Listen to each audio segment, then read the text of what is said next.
You tell yourself you'll start after you've just cleaned your room or put away the dishes, but really what you're waiting for is not being a beginner, to remove that discomfort. It's tough for adults to start something new, I think, because we're so used to being competent at the things we're doing in our work life or maybe personal life, and it becomes uncomfortable when you don't know how to do something, or worse, when you're not good at it. There's a term for this, and it's called the beginner's dip. It's a psychological experience where competent adults feel disproportionate shame at being bad at something new, more than actual beginners do, because they have ego invested in it.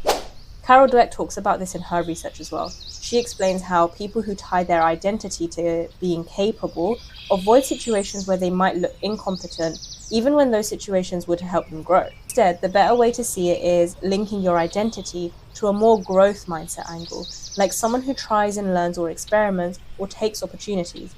It's not about the outcome, because that's not in your control, like being competent or successful. Instead, it's about the input, the thing you control, like putting yourself out there, actually going for the opportunity. But you can never expect to be good at something as well if you've never done the thing.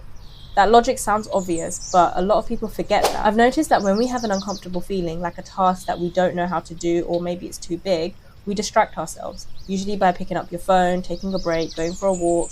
But really, it's still all just avoidance, and technically, maybe it's a little bit of fear of failing too. Makes sense, because the feeling of not knowing actually triggers the same stress response in our nervous system as if we were responding to physical danger.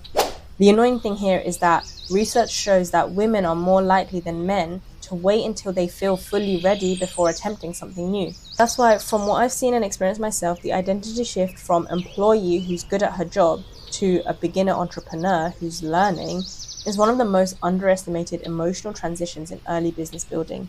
It's not just building a business and doing the work.